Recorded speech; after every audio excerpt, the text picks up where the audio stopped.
Ryan Kennedy on Shropshire Live. It is Shropshire Live. You might know her from her work with Mel, starting on Light Lunch, and then Late Lunch, and then The Great British Bake Off, and then they were back working together. Sue Perkins has also made us jealous with some of her travel documentaries, but she's back on the road with a stand-up show that comes to Theatre 7 in Shrewsbury on the 25th of January, and she's on the show right now. Sue, good morning. Good to talk to you. Very nice to talk to you. Thanks for having me. Thank you so much. This is very exciting. We're saying basically step aside Bake Off Sue and Travel Master Sue and Travel Jealousy Sue. Stand Up Sue is back. This is what we need. Yes. Some 20 years in the making since I last trod the boards. I'm a slightly heavier and older unit than I was, but yes, I can't wait actually. Really, really, really looking forward to getting going on the tour.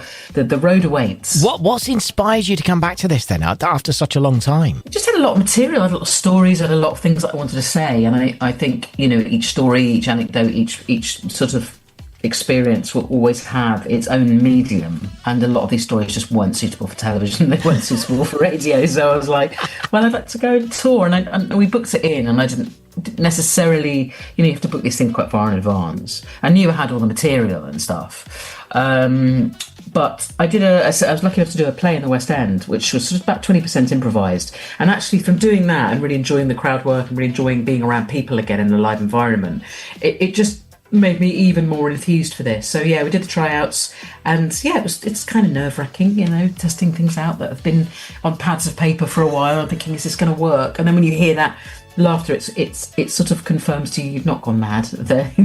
Your experience can connect to other people's. But I'm super stoked it's happening now. I just want to get out there and enjoy myself. To get back out there once again, because I mean, kind of that's how it all started for you, isn't it? Doing the live stuff more than what you've become known for, really.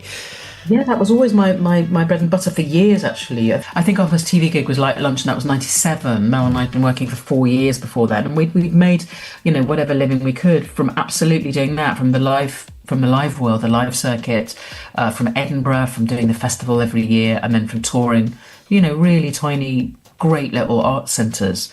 I think that's how you learn. It's that 10,000 hours sort of theory, isn't it? Of just endlessly doing the same thing repetitively till, complete collapse. Gives you that basis to be able to hopefully do it to a reasonable standard, I guess. But yeah, it very much part of how we began, and I've missed it a lot. Just a freedom, really. There's so much freedom in the live experience, And of course, that, like you say, that audience reaction, which is immediate. It's not like, when you film a TV show and you've got to wait for it to be shown to find out what people think of it. It's like instantly you'll know if that anecdote has worked. Totally, and I love the honesty of that, and the opportunity to change it. If it's like I love impro, and I love the sort of the freewheeling nature of things, and there's lots and lots and lots of stuff to say, there's lots of stuff written, but equally in that moment, if people are really enjoying something, the idea that you can just lean into it and spend a bit more time elaborating on it, it's wonderful. And why not? Sue Perkins, The Eternal Shame of Sue Perkins, is the stand-up show,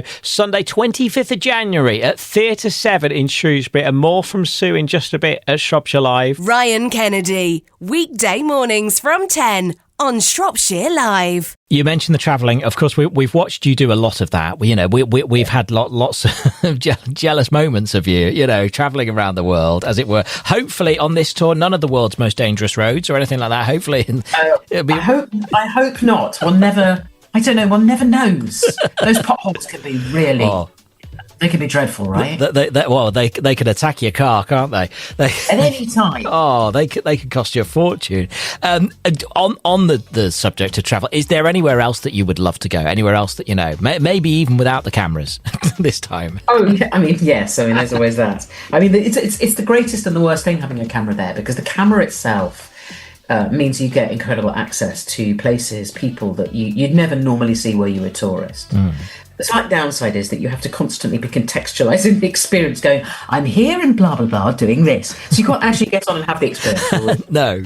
There's so many places. I'd love to go back to New Zealand. I did some comedy stuff there and was blown away by it as a place. It's so remote I mean, even when you're in a city there, you feel cut adrift from the rest of the world. It's a very curious thing. The people are gorgeous. The history is extraordinary. The landscape is almost second to none. It's that and the Highlands for me that are the most extraordinary places on earth. They're just everywhere. This is the thing with me, as the show kind of shows. I'm everything all at once. I want to do everything all at once. So yeah, I'll keep on going. I'm very restless by nature, so there's plenty more places in the world to see and enjoy. Absolutely, the whole world is out there. Let's face it. And it was lovely to see you and Mel together on the telly again earlier this year on Win Win. How was that for you? Oh God, it's always lovely just to be with her, really. And the great thing about the show was just this such large scale. You know, the biggest prizes ever given out, ever on television. You know, somebody in front of us became a millionaire. Just this really great young kid's whole life ahead of her, and her life changed in a heartbeat. And it's just very emotional, actually, seeing that happen. The fact that people playing along could win the prizes too. It's lovely. I really, really enjoyed it, actually. And it's always a pleasure to be with Mel. You know, we sort of have an innate shorthand with one another, and we have a lot of love. We're, you know, close friends before and above everything else. So, yeah, it's just a treat. Fantastic. Well, listen, we can't wait. You've got a busy start to the year, certainly, with The Eternal Shame of Sue Perkins. We're looking forward to it, Sue. It's been a pleasure speaking to you today. Thank you so much for your time. Thanks so much. Take care. Shropshire Live.